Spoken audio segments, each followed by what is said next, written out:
اللہ الرحمن الرحیم.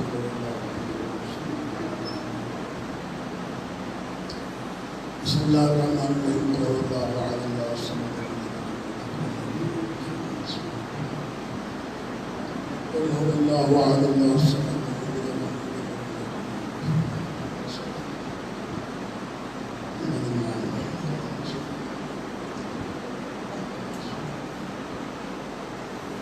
سلوات پڑھیں گے آواز محمد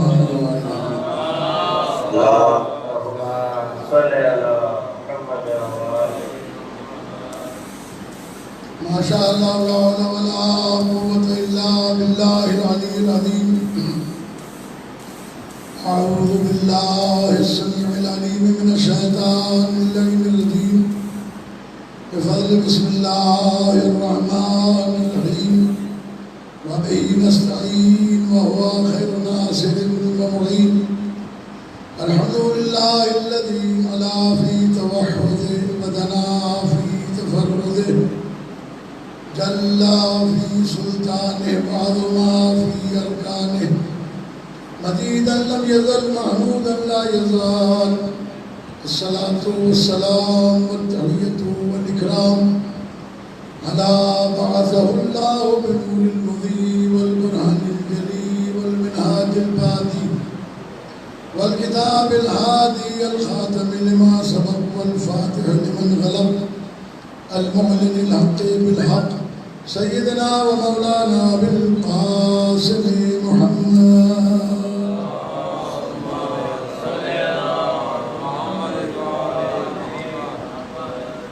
الصلاة والسلام على عطرته الطيبين الأطهرين المعصومين الذين أذهب الله عنهم الرجس وطهرهم تطهيرا.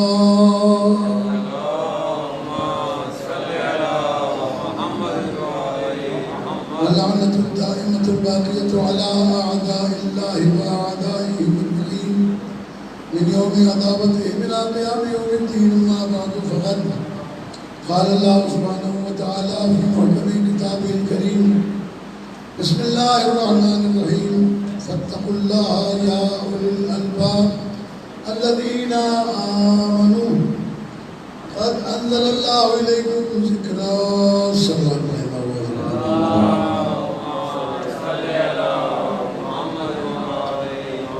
تھوڑا سا درود شریف میں دم پیدا کریں تاکہ مجھے اندازہ ہو.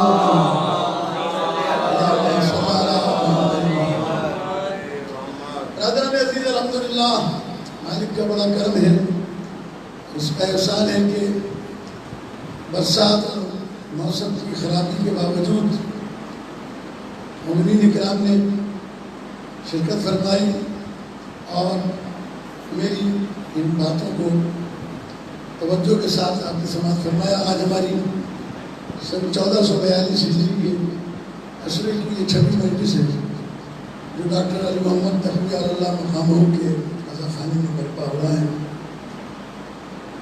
عقل اور قرآن کے عنوان سے بات آپ کے سامنے ہوگی. تو میں نے کل جہاں بات چھوڑی تھی وہیں سے آج بات کو ہم آگے بڑھاتے ہیں. مولا کائنات علی بن ابی طالب علیہ السلام کی جو ذات ہے ظاہر ہے کہ وہ ذات جسے اللہ تبارک و تعالیٰ نے علی بنایا ہے. یہ جو نام رکھے گئے ہیں یہ مشتقات ہیں. اللہ نے اپنے ناموں سے مشتق کر کے ان کے نام رکھے ہیں. علی علیہ السلام کا نام بلند. علی علیہ السلام کی جو علمی حیثیت ہے مسلمانوں کے درمیان وہ اتنی مستحکم ہے کہ کوئی آدمی بھی ان کے علم اور فضل سے انکار کرنے والا نہیں ہے. حتیٰ یہ کہ جو غیر لوگ ہیں جو مسلمان نہیں ہیں وہ بھی علی علیہ السلام کے علم و فضل سے کے قائل بھی ہیں اور اس سے آگاہ بھی ہیں. میں نے ابھی ایک واقعہ پڑھا تھا ایک کتاب میں کہ لبنان کے ایک عیسائی نے لکھا ہے. وہ پروفیسر تھا. سلوات بھیج دے بابا.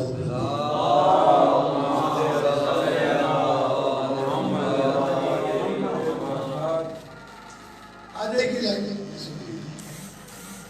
اب نہیں آئے گی سب نہیں. عظمت ہوتے بی بی فاطمہ زہرا بلند تر صلوات اللہم صلی حالت یہ علامہ حضرت حسن زیدی علیہ السلام فرمایا کرتے تھے، بڑا خوبصورت جملہ، کہ جتنے بھی دنیا کے بنائے ہوئے وسیلے ہیں ان پہ کوئی بھروسہ نہیں ہے، کہیں پر بھی دھوکہ دے سکتے ہیں۔ تو یہ بجلی اور یہ لائٹ ہے، یہ بھی دنیا کا بنایا ہوا وسیلہ ہے، کہیں بھی دھوکہ دے سکتا ہے، لہٰذا اس کے اوپر زیادہ اعتماد نہیں ہے ہمارا۔ تو میں جو بات عرض کرنے جا رہا تھا کہ مولا کائنات کی شخصیت کے بارے میں اس نے لکھا کہ مجھے ایک دوست نے ایک سیمینار میں نہج البلاغہ دی، وہ مسلمان تھا، میں نے وہ نہج البلاغہ لے کے رکھ لی، گھر لا کے رکھ دی، وہ دوست نے تحفہ دیا، اس کا دل نہ ٹوٹے، اس کے دل شکنی نہ ہو، توجہ رکھیے گا میری طرف۔ دیکھیے یہ انتظامی امور میں مشکلات تو آئیں گی لیکن آپ میری طرف متوجہ رہیں۔ نہج البلاغہ میں نے نہیں پڑھی، پھر میں ایک سیمینار میں گیا، وہاں کسی نے خطبے کا کوئی حصہ نہج البلاغہ کا پڑھا، اس کے بعد جب میں خطبہ سن کے گھر آیا اور میں نے نہج البلاغہ کو پڑھا تو 3 مرتبہ مسلسل پڑھا، 1 دفعہ پڑھا، 2 دفعہ پڑھا، 3 دفعہ پڑھا، پھر میں نے یہ فیصلہ کیا، میری عقل نے یہ بات کہی کہ یہ کتاب میں نے اس سے پہلے کیوں نہیں پڑھی تھی، مجھے وہ ضائع کیا ہوا وقت پر افسوس ہوا۔ تو مولا کائنات کی جو علمی شخصیت ہے، تو آپ نے جو کلیات بتائے ہیں، تو آپ نے فارمولے بنائے ہیں، تو آپ نے فارمولے سکھائے ہیں، کوئی دنیا میں طاقت ایسی نہیں کہ ان فارمولوں سے ہٹ کر کوئی نیا فارمولہ ایجاد کر سکے، اس لیے کہ علی علیہ السلام کے ساتھ ائمہ اہل بیت علیہ السلام، پیغمبر اکرم صلی اللہ علیہ وآلہ وسلم، اور قرآن میں نے عرض کیا تھا دوسری یا تیسری مجلس میں کہ چونکہ یہ فرامین فطرت کے مطابق ہے، خواہش کے مطابق نہیں ہے، خواہش بدلتی ہے، فطرت نہیں بدلا کرتی، لہذا جب فطرت نہیں بدلا کرتی تو ان کے بنائے ہوئے قوانین بھی نہیں بدلتے۔ تو مولانا نے کہا انسان کے پاس 2 فضیلتیں ہیں، کون سی 2 فضیلتیں ہیں؟ العقل واللسان، انسان کے پاس 2 ہی فضیلتیں ہیں بس، ایک ہے عقل اور ایک ہے زبان۔ اہل منطق نے جو انسان کی بقیہ حیوانات سے تقسیم کی ہے کہ سارے حیوانوں میں انسان اس لیے ممتاز ہے کہ یہ حیوان ناطق ہے، یہ بولنے والا ہے، حالانکہ ایسا نہیں ہے، سارے حیوانات بولتے ہیں، فرق اتنا ہے کہ جتنے دنیا میں انسان کے علاوہ حیوانات ہیں وہ اپنی اپنی بولی بولتے ہیں، دوسرے حیوان کی بولی نہیں بول سکتے۔ انسان اس حیوان کے نام ہے تو اپنی زبان بھی بولتا ہے اور دیگر لوگوں کی زبان بھی بول سکتا ہے۔ یہ اللہ نے اس کے اندر قدرت رکھی ہے کہ یہ کسب کر سکتا ہے، اردو بول رہا ہے، سندھی بولتا ہے، پنجابی بولتا ہے، سرائکی بولتا ہے، عربی بولتا ہے، انگلش بولتا ہے، جہاں جاتا ہے وہاں کی زبان بولتا ہے، وہاں کے ماحول میں اپنے آپ کو ڈالتا ہے۔ یہ اللہ نے انسان کو شرف بخشا ہے، لیکن جو عزت ہے، فضیلت انسان کی 2 چیزوں سے، ایک عقل، دوسری زبان۔ فرمایا فَبِالْعَقْلِ يَسْتَفِيدُ وَبِالْعَقْلِ يُفِيدُ، عقل کے ذریعے سے فائدہ حاصل کرتا ہے، یعنی دنیا سے کسب فیض کرتا ہے، اور وَبِالْلِسَانِ يُفِيدُ، زبان کے ذریعے سے لوگوں کو فائدہ پہنچاتا ہے۔ بس جس انسان کے بعد دنیا میں زبان سے فائدہ اٹھانے کا، فائدہ پہنچانے کا نسخہ نہ ہو، مثلا پڑھ لکھ جانے کے باوجود بھی اس کی زبان ایسی ہی ہو، تو ایسا آدمی سمجھ لیجیے گا کہ اس کے پاس عقل نہیں ہے، اس لیے کہ اگر عقل ہوتی تو عقل علم سے تیز ہوتی ہے، کم نہیں ہوتی۔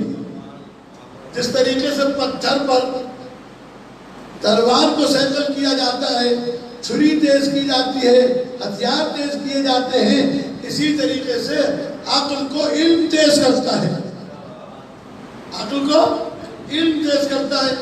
لیکن بہت سارے وہ لوگ ہوتے ہیں جن کے پاس عقل نہیں ہوتی، علم ہوتا ہے، میں اب اس کے لیے معصوم کا فرمان آپ کے سامنے پیش کرتا ہوں تاکہ آپ کی بات سامنے آ جائے، واضح ہو جائے.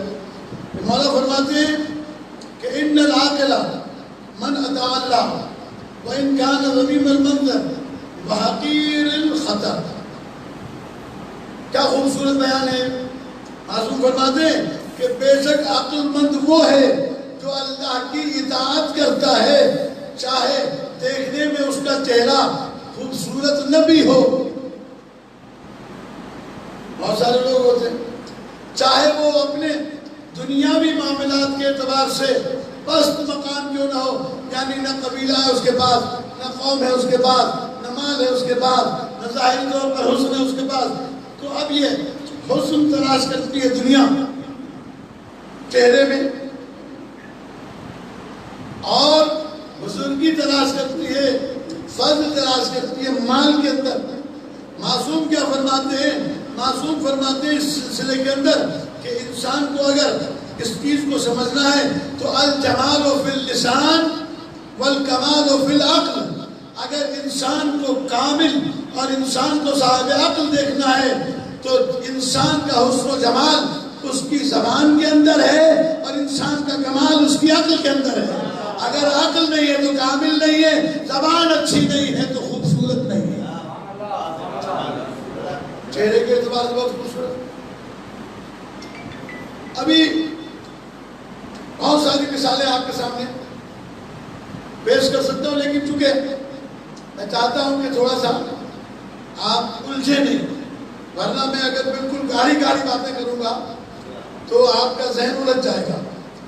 میں نے کیا کہا آپ سے کہ ابھی قرآن مجید ابھی میں نے مولا کا فرمان پڑھا، جمال ہو فی اللسان، انسان کا حسن اس کی زبان میں، والکمال فی العقل، اور انسان کا کمال اس کی عقل میں ہے. تو اگر کوئی شخص پڑھا لکھا ہے اور پڑھا لکھا ہونے کے بعد بھی بد زبان ہے تو سمجھ لو کہ اس کے پاس عقل نہیں ہے. اس لیے کہ اگر عقل ہوتی تو علم فائدہ پہنچاتا، کیونکہ عقل نہیں ہے اس لیے پڑھ لکھ جانے کے بعد بھی اس کے پاس عقل نہ ہونے کی وجہ سے. تو ہمارا ایک جملہ کہا جاتا ہے کہ تعلیم نے بھی اس کا کچھ نہیں بگاڑا. سنا ہے نا آپ نے جملہ کہ تعلیم نے بھی اس کا کچھ نہیں بگاڑا. کیوں؟ اس لیے کہ پڑھ لکھ تو لیا لیکن عقل نہیں ہے اس کے پاس. اب اس کو میں حدیثوں سے ہی آپ کے سامنے پیش کرتا ہوں کہ پیغمبر اکرم صلی اللہ علیہ وآلہ وسلم کی حدیث کہ استرشد العقل، عقل سے رہنمائی حاصل کرو. اس لیے کہ انسان کبھی کبھی جذباتی ہو جاتا ہے، انسان کبھی کبھی جنونی ہو جاتا ہے، انسان کبھی کبھی انا کا مسئلہ بناتا ہے، اور جب انا کا مسئلہ سامنے آتا ہے تو وہ حق سے بھی درگزر کر کے اپنی خواہش کے مطابق، اپنی انا کے مطابق اس کام کو کرنا چاہتا ہے. اہل بیت علیہ السلام، انبیاء معصومین علیہ السلام نے دنیا کو سبق یہ دیا کہ انانیت کوئی چیز نہیں ہے، حقانیت ایک چیز ہے جس کے اوپر عمل کرنا. مثلا وہ روایت آپ سنتے ہیں نا بہت آسانی کے ساتھ، بچے کو یاد ہے لیکن کبھی غور نہیں کیا کہ مولا کائنات علی ابن ابی طالب علیہ السلام جنگ خندق میں سلوہ بھیجے محمد عالم. جنگ خندق میں عامر ابن عبد ود کے سینے میں چڑھ گئے، وہ گر گیا زمین پر. اس نے مولا کے ساتھ گستاخی کی، امیر مومنین سر گئے. کیا وجہ تھی؟ اس وقت بھی قتل کر سکتے تھے، لیکن اس وقت کام جو ہوتا، اس وقت تو تلوار چلتی امیر المومنین کی، چونکہ غصہ بھی تھا اور اسے قتل بھی کرنا چاہتے تھے اللہ کی خاطر، لہذا اپنا نفس بھی اس میں شامل ہو جاتا. اتنی دیر کے لیے علی علیہ السلام نے اسے چھوڑ دیا تاکہ غصہ نیچے آ جائے. اس کو اگر قتل کیا جائے تو اس میں میرا نفس شریک نہ ہو، خالصتاً اللہ کے لیے میں اس کو قتل کروں. یہ خلوص ہے، یہ خالص ہے. اسی چیز کے لیے یہ انانیت جو انسان کے اندر پائی جاتی ہے، نہیں اس نے ایسا کیا میں ایسا کر کے رکھوں گا، نہیں. آپ نے اگر عقل سے کام لیا اب اس کے لیے بہت ساری مثالیں آپ کے سامنے دوں، ایک دو مثالیں سن لیجیے۔ حضرت امام علی زین العابدین علیہ السلام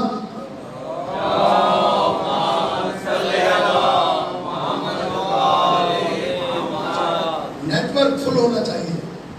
کبھی کبھی ایسا ہوتا ہے نا، میں بولتا ہوں اور آواز دیر سے جاتی ہے، نیٹ ورک کی خرابی، اور اگر فوراً جا رہی ہے تو اس کا مطلب نیٹ ورک فل ہے۔ تو جب اہل بیت علیہ السلام کا نام آئے تو سب فوراً آئے آگے پتہ چلے نیٹ ورک آن ہے، سب آپ دے دیں محمد اللہ۔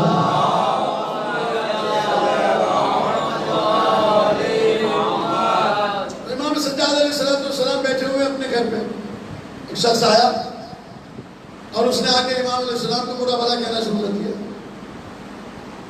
امام کے ساتھیوں نے کہا کہ مولا اجازت دیں، ہم اس کو سبق سکھائیں، مارے پیٹے، اس کی زبان بند کریں۔ امام نے فرمایا نہیں، اس کو چھوڑ دو، یہ جو کچھ کہنا چاہتا ہے کہہ لیں۔ جب وہ سب کچھ کہہ چکا اور چلا گیا واپس، تو امام علیہ السلام اپنے ساتھیوں کے ساتھ اس کے گھر گئے، دروازہ بجایا، ڈپ الباب کیا، وہ باہر نکلا، مولا کو دیکھا، کہنے لگا علی بن حسین مجھ سے بدلہ لینے آئے ہو، انتقام لینے آئے ہو، چونکہ میں نے آپ کو برا بھلا کہا۔ امام علیہ السلام نے فرمایا نہیں، میں تجھ سے انتقام لینے نہیں آیا ہوں، میں تو صرف تجھے یہ کہنے آیا ہوں کہ جو کچھ تو نے وہاں کھڑے ہو کر میرے بارے میں کہا، توجہ رکھیے گا لفظوں پر، جو کچھ وہاں کھڑے ہو کر تو نے میرے بارے میں کہا اگر وہ سچ ہے تو خدا مجھے معاف کرے، اور اگر تو نے غلط کہا تو خدا تجھے معاف کرے۔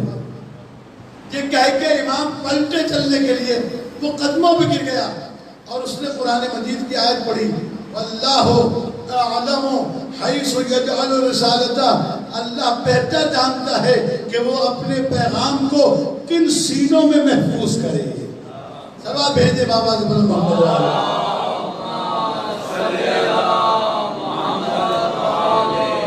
اگر آپ سیرت اہل بیت علیہ السلام کا مطالعہ فرمائیں گے تو آپ کو ایسے سینکڑوں واقعات مل جائیں گے جس سے آپ کو اندازہ ہوگا کہ جہاں عقل تمام ہو جائے وہاں انانیت ختم ہو جاتی ہے، وہاں بدلہ لینا ختم۔ اور جو خالق عقل ہے، آپ دیکھیں اسے، جو خالق عقل وہ اللہ ہے۔ انسان گناہ کرتا ہے، انسان بدکاریاں کرتا ہے، انسان نافرمانی کرتا ہے، انسان سے نہیں مانتا، لیکن آپ نے نہیں دیکھا ہوگا کہ اللہ نے فوراً انتقام لیا ہو۔ ورنہ اگر وہ دنیا میں یہ قانون بنا دیتا، بقول اللہ معاذ رسول سے دیا اللہ مقام ہو کے، وہ فرمایا کرتے تھے کہ اللہ اگر ملک الموت کی ڈیوٹی لگاتا کہ بھئی اس کی نماز قضا ہو، اسے تو قضا کر دے، تو آج جو صبح کی اذان سن کر ہم پیش مؤذن کے خلاف زبان درازی کرتے ہیں کہ اس نے نیند خراب کر دی، کم وقت نے لاؤڈ اسپیکر اتنا تیز کر رکھا ہے، تو پھر ہم اسے برا بھلا نہ کہتے بلکہ جا کر اسے سلام کرتے کہ تیری اذان کی وجہ سے آج ہماری جان بچ گئی۔ لیکن اللہ نے فوراً جو انتقام نہیں رکھا کہ مہلت تو اس کو، ہو سکتا ہے کہ کل یہ اچھا بن جائے، کل ہو سکتا ہے یہ توبہ کر لے، اسی لیے جو یہ فرشتہ ہے نا، یہ بائیں طرف یہ برائی لکھتا ہے، یہ دائیں طرف جو فرشتہ بیٹھا ہے یہ اچھائی لکھتا ہے۔ جب انسان سے کوئی گناہ ہوتا ہے خدا نہ خواستہ تو یہ فرشتہ قلم اٹھاتا ہے لکھنے کے لیے، یہ والا روکتا ہے، کیا کہتا ہے کہ ابھی نہ لکھ، ہو سکتا ہے یہ توبہ کر لے، کیوں تو اس کا دفتر کالا کرتا ہے۔ پھر جب اس فرشتے کے جانے کا وقت آتا ہے مغرب کے وقت، اور یہ بندہ اس وقت تک غفلت میں ہے اور توبہ نہیں کرتا، تو پھر وہ کہتا ہے کہ اب اس کی بدبختی ہے، میں کیا کروں اس کا، کہ اس نے اپنے گناہ سے توبہ نہیں کی۔ تو یہ جو اللہ تبارک و تعالیٰ کی طرف سے مہلت ملتی ہے، یہ خالق عقل بتا رہا ہے کہ سب سے زیادہ انانیت تو اس کے پاس ہے جو اللہ اکبر ہے، جس سے بڑا کائنات میں کوئی نہیں، جس کے اختیار میں کائنات کی ہر شے ہے، وہ کن فیکون کہہ کے کائنات کو بناتا ہے، وہ ہر انتقام فوراً لے سکتا ہے لیکن وہ مہلت دیتا ہے۔ یہ مہلت انسان کے لیے ایک نعمت ہے جس کو اللہ تبارک و تعالیٰ نے انسان کے حوالے کیا ہے۔ تو پھر اسی طرح اس اللہ نے جہاں خود مہلت دیے، وہاں اس کے آنے والے نمائندے، رسول، نبی اور امام، اس کو بھی دنیا کے اندر دنیا والوں کو مہلت دیتے ہیں تاکہ اس مہلت سے فائدہ اٹھا کر تو صاحبان عقل ہوتے ہیں وہ مہلت دیتے ہیں، تو صاحبان عقل ہوتے ہیں وہ انانیت سے ہٹ کر آگے بڑھ کے کرتے ہیں۔ وَلَا تَعْصُوهُ فَتَنْدُمُوا، دیکھو عقل کی نافرمانی نہ کرنا ورنہ ندامت اٹھانی پڑے گی، ندامت اٹھانی پڑے گی۔ اگر عقل سے کام لے گا، اگر عقل سے رہنمائی لے گا، اگر عقل سے کام لے گا تو پھر کیا ہوگا؟ پھر انسان کامیابی زندگی گزارے گا۔ اس کے لیے فرمایا استرشد العقل وخالف الهوى تنجح۔ نبی کریم صلی اللہ علیہ وآلہ وسلم فرماتے ہیں عقل سے رہنمائی حاصل کرو اور اپنی خواہشات کی مخالفت کرو تاکہ تم کامیاب زندگی گزار کے جا سکو۔ سبا بھیجے بابا سے بلا محمد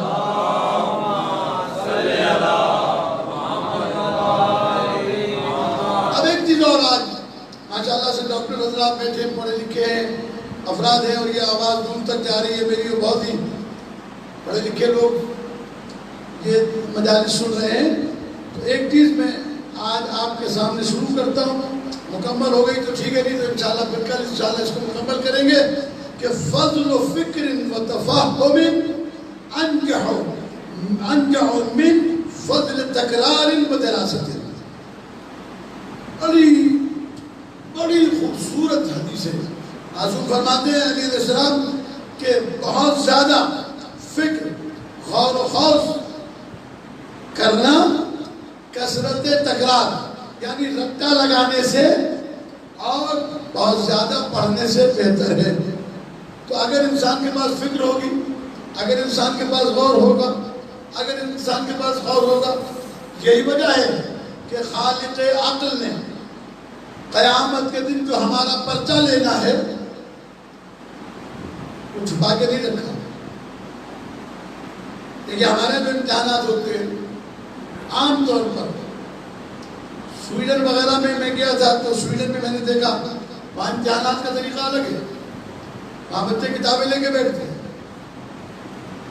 وہ کہتے ہیں کہ کرو نقل، اس لیے کہ نقل کے لیے بھی عقل چاہیے۔ وہ سوالات بھی ایسے بناتے ہیں کہ اگر اس نے سمجھا نہیں ہے تو کتاب پڑھ کے بھی جواب نہیں لکھ سکتا، اگر سمجھ گیا ہے تو بغیر لکھے بھی۔ اور یہی وجہ ہے کہ اللہ تبارک و تعالیٰ نے قرآن مجید کو جو نازل کیا ہے یہ اسی لیے تاکہ ہر چیز بتا دی گئی، تمہیں یہ کرنا ہے، اس کے نتیجے میں جنت ملے گی، اس کے نتیجے میں جزا ملے گی، اس کے نتیجے میں سزا ملے گی، یہ ساری باتیں کھول کر بتا دی۔ قرآن آخرت کے امتحان کا وہ پرچہ ہے جسے اللہ نے دنیا میں اوپن کر دیا ہے، اور پھر اس کو سمجھانے کے لیے محمد مصطفیٰ صلی اللہ علیہ وآلہ وسلم جیسا نبی اور 12 اماموں جیسے ہادی و رہبر اور معلم بھیج دیے تاکہ تم ان سے پڑھتے رہو، سمجھتے رہو، سنتے رہو، سوال کرتے رہو۔ اسی لیے کہ فَاسْأَلُوا أَهْلَ الذِّكْرِ إِن كُنتُمْ لَا تَعْلَمُونَ، میرا قرآن اگر تمہاری سمجھ میں نہیں آتا، اگر یہ پرچہ تمہاری سمجھ میں نہیں آتا تو میں نے ہر زمانے میں تمہارے سوال کا جواب دینے والے رکھے ہیں تاکہ تم پرچہ تمہارا غلط نہ ہو سکے، امتحان میں کامیاب ہو سکے۔ تمہیں اللہ تبارک و تعالیٰ نے اس پرچے کے تحت، اس امتحان کے لیے، کامیابی کے ذریعے سے زندگی کا امتحان گزارنے کے لیے تو کہا زیادہ رٹا لگانے کی ضرورت نہیں، زیادہ پڑھنے کی ضرورت نہیں، تفکر کرو۔ جب تم سمجھ کے بات کرو گے تو سمجھنے والی بات جلدی سمجھ میں آ جاتی ہے، اگر دھیان کہیں اور ہو اور انسان کی پوری توجہ نہ ہو یا عقل سالم نہ ہو تو رٹا لگا کر بھی بات سمجھ میں نہیں آتی ہے۔ لہذا یہ قرآن یہ حدیث ہے امیر المومنین علیہ السلام کی، فرمایا فضل و فکر و تفہم، فکر اور فہم کا جو فضل ہے وہ انجع من فضل تکرار او دراست، زیادہ پڑھنے سے۔ اور ایک اور حدیث میں سرور کائنات صلی اللہ علیہ وآلہ وسلم نے ارشاد فرمایا، اور وہ یہ ہے کہ لیس العلم فی کثرت التعلم، علم بہت زیادہ پڑھنے میں نہیں ہے، آدمی سارا دن کتابیں لیے بیٹھے ہیں، نہیں، العلم نور یقذفہ اللہ فی قلب من یشاء، علم وہ نور ہے جو اللہ کسی کے دل میں ڈال دیتا ہے، اور یہ عقل کے ذریعے سے تیز ہوتا ہے، عقل کے ذریعے سے تیز ہوتا ہے۔ کسی کو قرآن مجید اگر آپ پڑھیں گے تو بالکل کھل کر آپ کے سامنے واضح ہو جائے گی۔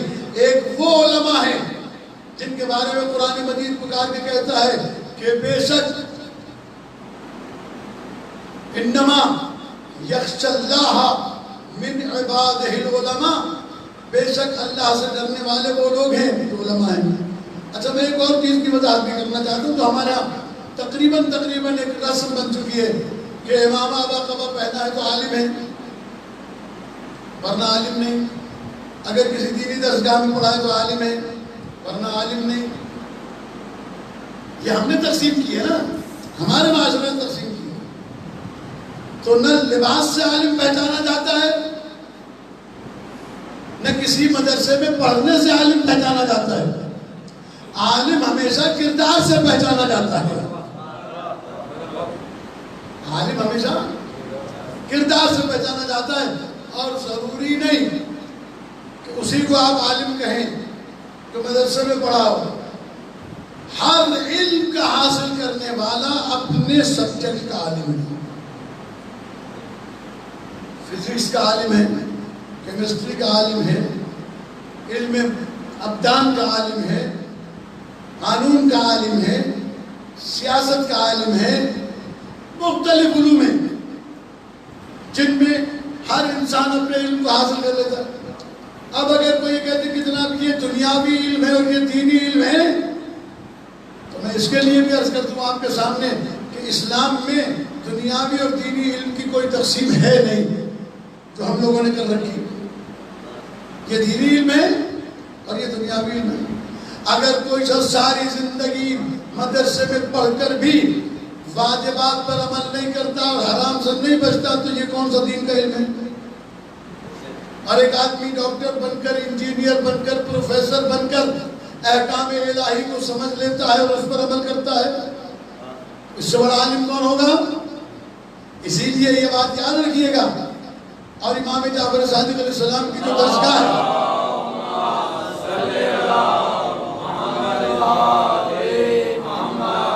جعفر صادق علیہ السلام کی جو درسگاہ ہے جس کا ذکر آپ سنتے رہتے ہیں، یہ درسگاہ وہ ہے جس درسگاہ میں کیمسٹری بھی پڑھائی گئی، جس درسگاہ میں میتھمیٹک بھی پڑھائی گئی، جس درسگاہ میں الجبرا بھی پڑھائی گئی، جس درسگاہ میں علم فلکیات بھی پڑھایا گیا، جس درسگاہ میں علم ارضیات بھی پڑھایا گیا، جس درسگاہ میں علم جبر بھی پڑھایا گیا، جس درسگاہ میں علم تفسیر، علم قرآن، علم حدیث، یہ سارے علوم ایک ہی مدرسے میں پڑھائے جاتے تھے۔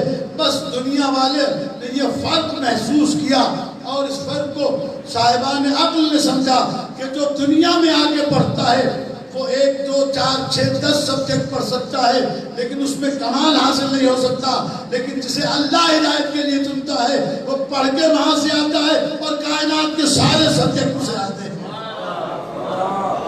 وہ ایک ہی جگہ بیٹھ کر سب کو پڑھا رہا ہوتا ہے۔ ادھر منہ کر کے قرآن پڑھایا، ادھر منہ کر کے تفسیر پڑھائی، ادھر منہ کر کے حدیث پڑھائی، ادھر منہ کر کے کیمسٹری پڑھائی، ادھر منہ کر کے الجبرا پڑھائی، ادھر منہ کر کے علم فلکیات پڑھایا، یہ بتانے کے لیے کہ خداوند عالم نے جنہیں کتاب کا علم دیا، یہ عقل سے سوچنے والی بات ہے نا کہ ولا رتب ولا یابس الا فی کتاب مبین، کوئی خود کو ترس ایسی نہیں ہے جس کا ذکر قرآن مجید میں موجود نہ ہو، تو پھر اس قرآن کا وارث اور اس قرآن کو پڑھانے والا، اس قرآن کو سمجھانے والا بھی اللہ کی طرف سے وہی آئے گا جس کے لیے قرآن یہ اعلان کرے گا کہ کل شیء احصیناہ فی امام مبین، ہم نے ہر چیز کے علم کو امام مبین کے سینے میں محفوظ کر دیا ہے۔ اور امام مبین اسی کو کہتے ہیں۔ تو ممبر پہ آئے تو سرونی کا دعویٰ دنیا کے سامنے پڑھا، یہ علوم یا عقل سے تعلق رکھنے والی باتیں ہیں۔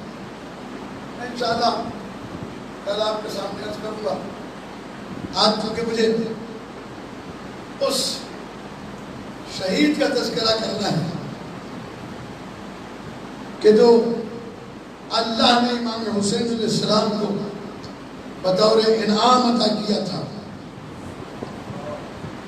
جو خلق میں، خلق میں، صورت میں، سیرت میں مکمل طور پر پیغمبر سے مشابہت رکھتا تھا۔ روایات میں پڑھا ہے میں نے، علماء نے لکھا ہے کہ جناب علی اکبر علیہ السلام جب جوان ہوئے اور لوگوں کے درمیان یہ شہرت ہوئی امام حسین علیہ السلام کا یہ بیٹا شبیہ پیغمبر ہے، پیغمبر سے مشابہت رکھتا ہے، دور دور سے لوگ آتے تھے امام حسین علیہ السلام کے دروازے پر۔ امام پوچھتے تھے کیوں آئے ہو؟ ہم نے سنا ہے کہ اللہ نے آپ کو ایک ایسا بیٹا دیا ہے جو سر سے پاؤں تک رسول اسلام سے مشابہت رکھتا ہے۔ ہم نے اللہ کے رسول کو دیکھا نہیں، ہم اس وسیلے سے اللہ کے رسول کو دیکھنا چاہتے ہیں کہ ان کا چہرہ کیسا تھا، ان کا خلق کیسا تھا، چلتے کیسے تھے۔ عزادارو، جناب علی اکبر علیہ السلام کی شخصیت وہ ذات ہے کہ اگر پوری ایک مجلس 1 گھنٹے کی صرف جناب علی اکبر علیہ السلام پر پڑھی جائے تب بھی ممکن نہیں ہے کہ ان کے پورے فضائل و کمالات کو بیان کیا جا سکے۔ بس ایک بات کہ یہ 2 قمر تھے بنی ہاشم کے، ایک جناب علی اکبر اور ایک جناب عباس علیہ السلام۔ جب یہ دونوں نکلتے تھے نا گھر سے تو ان کے چہرے پہ نقاب جاری ہوتے تھے۔ بازار میں لوگ انتظار میں رہتے تھے کب آئے ہم رسول کی زیارت کریں، تو کہتے تھے کہ اپنے چہرے سے نقاب ہٹا کے ہمیں ایک مرتبہ زیارت کرا دیں۔ جناب علی اکبر دسترخوان بچھاتے تھے مدینے میں، اپنے آباء و اجداد کی طرح سے سخی تھے۔ تاریخوں نے لکھا کہ جب امام حسین علیہ السلام اگر مدینے میں بھی کوئی فرمائش کر دی تو چاہے امام کو اس کے لیے معجزہ ہی نہ دکھانا پڑے، علی اکبر کی فرمائش کو رد نہیں کیا۔ اللہ جانے کربلا میں امام حسین علیہ السلام کے سینے پہ کیا گزری ہوگی۔ جب بیٹے نے اجازت مانگی کہ بابا مجھے اجازت دو، میں بھی جا کر اپنی جان قربان کروں آپ پر، امام نے فرمایا اس بھوبی سے اجازت مانگ جس نے 18 سال تجھے اپنی چادر کے سائے میں پالا ہے، ایسا نہ ہو کہ میرے اکبر کو کسی کی نظر لگ جائے۔ عزادارو، جناب علی اکبر علیہ السلام خیمے میں آئے، لکھا ہے علماء نے جناب زینب کبریٰ سلام اللہ علیہ اپنے خیمے میں بیٹھی ہوئی تھی، جناب علی اکبر آ کر زمین پر بیٹھ گئے اور اپنا سر پھوپھی کی گود میں رکھ دیا۔ فرماتے پھوپھی اماں ایک سوال کرنے آیا ہوں۔ جناب زینب کبریٰ سلام اللہ علیہ نے فرمایا اکبر سوال کرنا لیکن یہ سمجھ کر سوال کرنا کہ یہ کربلا ہے، مدینہ نہیں۔ زینب غریب ہو دکھ گئی۔ جناب علی اکبر علیہ السلام فرماتے ہیں کیونکہ اماں میں ایسا سوال نہیں کروں گا جس کا جواب آپ کے پاس نہ ہو۔ آپ پوچھو کیا پوچھنا چاہتے ہو؟ کہا بس میں اتنا پوچھنا چاہتا ہوں کہ آپ کی نگاہوں میں حسین علیہ السلام کی قیمت زیادہ ہے یا اپنے بیٹے کی اہمیت زیادہ ہے؟ جناب زینب کبریٰ سلام اللہ علیہ نے جناب علی اکبر کے سر سے ہاتھ پھیرتے ہوئے کہا، اکبر تم جیسا پڑھا لکھا بیٹا، تم جیسا عقل مند بیٹا یہ سوال کرے اچھا نہیں لگتا، کجا فاطمہ کا لال، کجا میرا بیٹا؟ کہا پھر آج اپنے بیٹے کو فاطمہ کے لال پر قربان کر دیجئے۔ بس یہ جملہ جناب زینب کبریٰ سمجھ گئی، بس عزادار جناب علی اکبر نے اجازت مانگی، جناب ام لیلہ بھی تشریف لے آئیں۔ جناب ام لیلہ نے کرتا سی کے رکھا تھا، پاس مقاتل میں لکھا ہے کہ کرتا بدلوایا، اجازت دی کہ اکبر میرے دودھ کی لاج رکھ لینا۔ جناب علی اکبر فرماتے اماں میدان میں جانے دیجئے، آج میں داد شجاعت ایسی دوں گا کہ دنیا دیکھے گی۔ باہر آئے، امام نے شبیہ پیغمبر تو پہلے ہی سے، لیکن آج اپنا امامہ اتار کر جناب علی اکبر کی سر پہ رکھا، عزاداروں گھوڑے پر سوار کر کیا، اور اس وقت اپنے دعا کے لیے ہاتھ اٹھائے، ارشاد فرمایا اللہم اشہد علی ہؤلاء القوم قد برز الیہم غلام اشبہ الناس خلقا وخلقا ومنطقا برسولک کلما اشتقنا لزیارت نبیک نظرنا الیہ۔ اے اللہ گواہ رہنا، اب میں اس قوم کے سامنے اس جوان کو بھیج رہا ہوں جو صورت و سیرت و شکل میں تیرے نبی سے مشابہت رکھتا تھا۔ عزادار و جناب علی اکبر کو میدان میں بھیجتے وقت امام نے فرمایا اکبر جب تک تمہارا لشکر سے مقابلہ نہ ہو اس وقت تک پیچھے مڑ مڑ کر دیکھتے جانا۔ عزاداروں تھوڑی دور گئے تھے جناب علی اکبر، جناب علی اکبر نے جو مڑ کے دیکھا بوڑھا باپ دونوں ہاتھ کمر پر رکھے ہوئے پیچھے پیچھے چلا رہا ہے۔ جناب علی اکبر نے گھوڑا موڑا، آئے امام کے قریب، کہا بابا آپ نے خود ہی تو اجازت دی تھی، بابا آپ سید الصابرین ہیں، بابا آپ میرے پیچھے کیوں آ رہے ہیں؟ امام نے فرمایا علی اکبر کاش تیرا کوئی جوان بیٹا ہوتا، میں پوچھتا کس طریقے سے اکبر دل بننے کی اجازت دیتا۔ ہاں عزیزان گرامی، جناب علی اکبر گھوڑے پر سوار ہوئے، آئے جناب میدان میں آ کر امام نے علی اکبر نے رجس پڑھا، رجس پڑھ کر جب حملہ کیا، عزادار و تاریخیں لکھتی ہے کہ لوگوں کو حیدر کرار یاد آ گئے۔ جناب علی اکبر نے کئی کوفیوں کو فنار کیا، لیکن جب دیکھا وہ پسر سعد نے کہ علی اکبر کے سامنے کوئی لشکر والا ٹھہر نہیں سکتا، تو فرمایا کہ چاروں طرف سے گھیر لو۔ تاریخ میں مقتل میں لفظ ملتے ہیں قطعوہ بسیوفہم اربا اربا، تم اپنی تلواروں سے علی اکبر کے ٹکڑے ٹکڑے کر دو۔ عزادار و تاریخوں میں لکھا ہے کہ جب حملہ ہوا چاروں طرف سے تو علی اکبر کے جسم کے ٹکڑے فضاؤں میں بلند ہوتے تھے، خدا جانے کس طریقے سے ماں نے خیمے میں دیکھا ہوگا۔ تاریخ میں لکھا ہے، آیت اللہ نوری لکھتے ہیں کہ جناب زینب کبریٰ سلام اللہ علیہ نے فضا سے کہا تو تیرے خیمہ پہ کھڑی ہو کر میرے بھائی کو دیکھتی رہو، جب تک حسین کھڑا رہے سمجھنا میرا اکبر زندہ ہے، جب میرا بھائی زمین پر آ جائے تو سمجھنا کہ علی اکبر نے زین چھوڑ دی۔ عزادار علی اکبر کا رخ لشکر پر تھا، امام کا رخ علی اکبر کی طرف تھا، فضا کا رخ جناب امام حسین علیہ السلام کی طرف تھا، جناب زینب کبریٰ کا رخ جناب فضا کی طرف تھا، جناب ام لیلہ کا رخ جناب زینب کی طرف تھا۔ بس اس طریقے سے یہ دائرہ بنا، اس طریقے سے یہ نقشہ بنا۔ جب علی اکبر گھوڑے پر نہ سمجھ سکے تو آیت اللہ علی ندی نقطن نے لکھا کہ کتنا خیال تھا حسین کی غربت و مظلومیت کا۔ علی اکبر کو سلام کیا جاتا ہے تو سلام کا جواب دینا واجب ہوتا ہے، اس لیے علی اکبر نے وہ سلام نہیں کیا جس میں امام کو جواب دینے کی زحمت اٹھانا پڑے۔ کہ علیک منی السلام یا بتا، اے بابا آپ پر میرا سلام ہو۔ عزادار و امام نے جیسے ہی علی اکبر کی اس گھوڑے کی زین خالی دیکھی، امام زمین پر گر گئے، خاک کربلا اٹھا کر سر میں ڈالی، فرمایا دنیا بعدک لفا یا بنیا، اے بیٹا تیرے بعد اس دنیا پر خاک ہو. بس اللہ تعالیٰ نے مظلوم کربلا آج پرسہ دو امام کو. وہ پرسہ علی اکبر کا دینا ہے، جناب امام زمانہ کو پرسہ دینا ہے، جناب ام لیلہ کو پرسہ دینا ہے، جناب امام حسین علیہ السلام کو پرسہ دینا ہے. عزادار و امام جناب علی اکبر کے لاشے کی طرف چلے.